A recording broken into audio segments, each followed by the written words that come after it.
Alright, hey everybody, and this one's gonna be a combat guide. Yay! So, I'm standing here with my buddy Sheev. Hi Sheev. And we're gonna start beating the shit out of each other. But before we start beating the shit out of each other, we gotta make sure of a few things. One, we got our weapons equipped. You ought to know how to do that. Make sure you make sure you use your /1 because otherwise you kind of come across as an asshole. That's just a bunch of chat spam. So /1 cc dot equip. But I know I already have it equipped. But there you go. Now I have it equipped. So I got all my stuff equipped. He's got all his stuff equipped. We're ready to fight, right? No. Okay.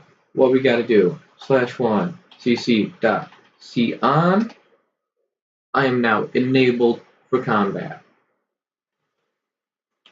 So once you're enabled for combat, one of the things you want to do is you want to figure out who goes first. Well, there's two ways you can do that. There's actually a million, but these are the most popular two. You can /1 cc dot new init, and I have created a random initiative queue. Now for him to join my initiative, which he will have to if that initiative is going to do anything, is he will type cc dot join init. Sorry, I'm trying to type on two computers at once. Join init, and then he will put Perry, because that's my stupid SL name, and you have to use those. And look at that, he joined my initiative. So I can shuffle these initiatives three different ways. /1 cc dot reorder, if I can type it correctly, reorder init, and if I do that, it has been changed to grouped, so it's my group then his group. Or I can do it again, and it's based on presence. I have a higher presence than him apparently. Go figure. So I keep getting to go first. Or I can randomize it, and I still get to go first. There we go. Look at that. Randomized. Now he gets to go first. Yay, go figure. And the other way to determine your initiative order when starting combat is you can roll for presence. So that's cc.roll space plus PRES ought to do it. You don't put a plus between, or you don't put a space between the plus and the presence. Just do it like that. I rolled a 9. If she rolls higher, he goes first. So that is that. So we have our initiative set up. We are both flagged for combat. However, I don't like being called Little Hedgehog. I don't want that. And I don't want all the people in my group to be called Little Hedgehog. So, /1 cc dot create blue devil.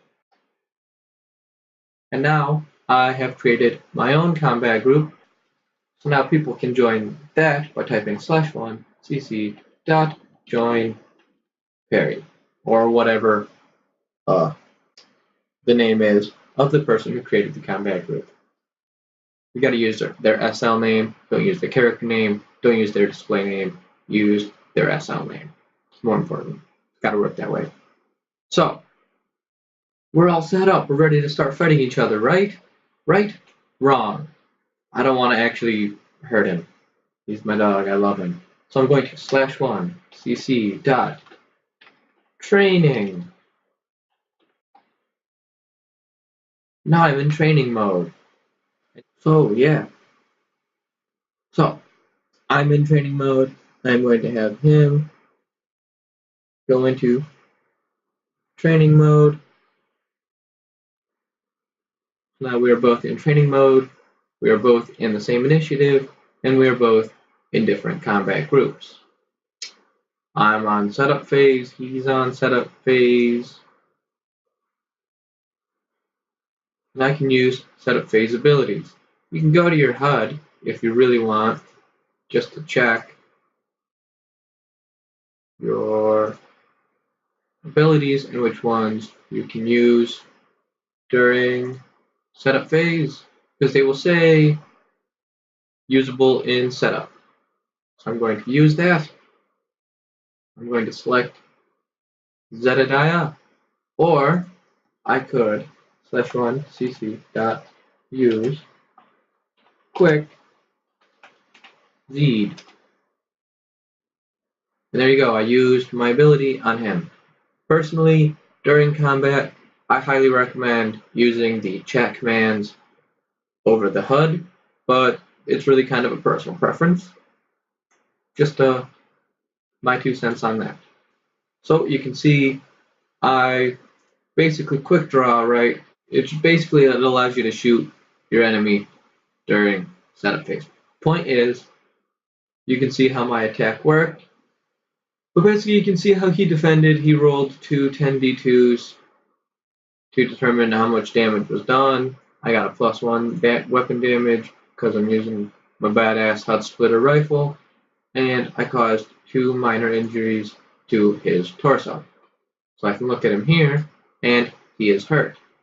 I can also /1 cc dot inspect Zed, and it gives me, because I have a high medical stat, I think I have 5, it gives me a pretty good readout of all his injuries. It tells me that his torso has 2 minor burns. It tells me his overall health is at 78%. I can also inspect myself and see that I have full health, I have no injuries, and my quick draw ability is on cooldown, and my composite armor and rangefinder are giving me 2 buffs. So once I have finished my setup phase, I /1 cc dot end turn, and it is now Moth's turn, Zedadiah's turn. He does not have any abilities that he can use in setup phase, so he will /1 cc dot end turn, and it is now my turn again. So when you're in an initiative, you have to end your turn before the next person can even do anything. You'll notice his action points, now that it's not his turn, are blocked out. It's just a little hyphen, and I've got 10. I haven't done anything on this turn. I'm on turn 1, he's on turn 1, but he's waiting for me to finish my turn. Shut up. So, for my first turn, I will use probably just a basic attack. So I will /1 cc dot attack Zed. I don't have to specify what weapon because you can only equip one weapon, so it already knows I'm attacking him with my HUD splitter blaster rifle. And I press enter, it attacks, and you'll see a whole bunch of information pop up. Basically, blah blah blah. I rolled some dice. These are the things that affected the chance of me hitting it. Essentially, I had to have a 19 plus 2, which is 21, in case you can't do math. Otherwise, the attack would miss. And you'll see my rolls here. I rolled a 25, 20, and a 24. So that 20 didn't quite make it to 21. It missed. Failed attack. But the other 2 passed. And you'll see down here, he has a defensive roll where he rolls a bunch of stuff plus defender bonus and armor and whatever. And you'll see that it ends up causing 2 minor injuries, 2 random points on his body. For a while, we had it set up where you could specify exactly how many shots you would fire at each target. So say I could have done /1 cc dot attack Zed 1 and only shot him once instead of 3 times, therefore using fewer action points. Turns out it's really exploitable and overpowered, so you can't do that. You also cannot specify what limbs or areas of the body to attack. So you'll notice I randomly shot him in the left leg and the pelvis. There's no way for me or anybody to choose which limbs to attack directly, because that would also become pretty overpowered, because there's different debuffs for different injuries. So say if I had shot him in the right arm, he would lose an accuracy bonus. He'd lose -1 accuracy. If I shot him in the eyeball, I think he loses accuracy as well. So that's why you can't do that, because otherwise everybody would be shooting each other in the right arm and the eyeball. But now I am down to 1 action point. There's nothing I can do with that 1 action point. So I will end my turn. And it is now his turn. And this will go on and so forth until one of us hits unconscious. I'm going to time lapse all that. Let's watch things happen in fast forward. Whee!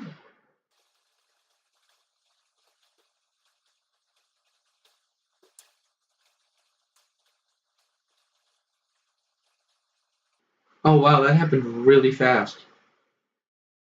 It happened so fast I didn't even notice. Cool. So I kicked the crap out of my own dog. I'm a great guy. Anyway, you will see he is now unconscious.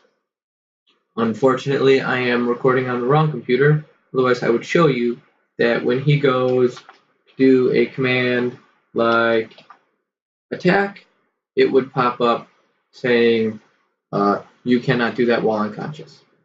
Cannot attack while unconscious. Cannot use abilities while unconscious. You can't do poop. What you can do is you can kind of RP that you're not totally dead. You can be like, oh, I'm so hurt. I'm limping. But beyond that, you're unconscious. Now, we are in training mode, so once we would leave training mode, all of our injuries would go away.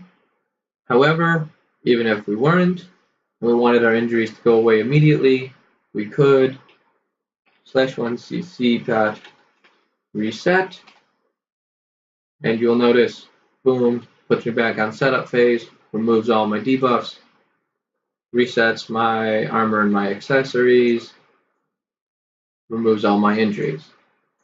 You can do that if you really want, or you can go and, do things the old-fashioned way, get yourself healed up, using med packs, bandages, and abilities. Obviously, you can't use med packs, bandages, and abilities on yourself while you're unconscious, but you can reset. Do not reset and then try to keep fighting. That's cheating. You'll get in trouble. Don't do that. Okay, so a few other things. You're done with training mode. You just /1cc.training, turns it right back off. Usually that's only for like special events, or you're actually training. If you're in normal combat, you'll just stay in normal combat mode. Training mode, items like stim packs, grenades, and such, they don't get used. You use them, but they don't disappear, is what I mean. And when you're done with combat, some things you want to keep in mind is you might not want to stay. Let me just put combat back on real quick. You might not want to stay in your combat group. Maybe that was just for that event or whatever. So /1cc.leave. You leave the combat group, and you definitely want to leave the initiative that you're in. If you don't leave the initiative that you're in, anybody who's not in that initiative can't attack you. So it'll really put a damper on the next fight if you've forgotten to leave your initiative queue and start fighting somebody who wasn't in it. So a couple more just little random things. Action points, right? You get 10 of them every turn. There's an accessory that you can buy that'll give you one more action point, but otherwise everybody gets 10 per turn, and you use them by using items, abilities, and attacking. So let's say I use cripple,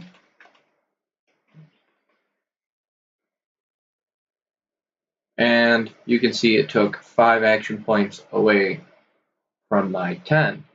Now I can still use those 5 action points on something else. For example, I can attack. Now, normally I would have attacked multiple times, but because I only had 5 points, and you can see I only ended up using 3 of them because my weapon uses 3 action points per attack. So I only attacked once, left myself with 2 action points. There's probably nothing I can do with that, maybe use an item, but the point being, you can use all 10, you can use them differently, but if you attack first, you'll automatically attack as many times as you can afford with action points. So let me show you what I'm talking about. So I'm back at the 10 action points, and I'm just going to attack just once, and it attacks 3 times, because it's 3 action points per actual shot, so to speak, and I am left with 1 point left over, because 3 times 3, that's 9. That leaves me the 1 point. So you can use an ability, you can use an ability and another ability, you can use an ability and then attack, but as long as you've got the action points for it, you can cram it all into 1 turn. Typically, you'll end up one ability or item and an attack, but sometimes you can do 2 or 3 abilities, or an item, an ability, and an attack. It all depends on how you end up dispersing your action points there. So that's that. And the other thing is, when you are done with combat, to put yourself so that you're not flagged for combat, the command is coff. So /1 cc.coff. No longer flagged for combat. People cannot attack me. People can't use abilities against me. And that's how that goes. One thing that is worth pointing out is, with some abilities, let's see, probably stabilized counts, there is the world effect, right? You partially treat a single combat injury, reducing it by 1 factor, and I just have to wait 30 seconds. So if I'm not in combat, I can use it, and it has a 30-second cooldown. If I am in combat, it uses 3 AP. That is something to bear in mind. Quite a bit of the medical abilities behave differently inside and outside of combat. And to use any ability, the command is always cc.use, and then you type in the ability name. So, like, if I wanted to use quick draw, I could just type quick. You don't have to type the whole name of the ability out. And most abilities will need a target to they get specified. So it's cc.use ability and then the target. So that's this guy. And there you go. You use the ability. Well, I feel like I'm missing something, but I think that's about all there is that you need to know to get your hands dirty with our combat system. So thanks for watching. Peace out.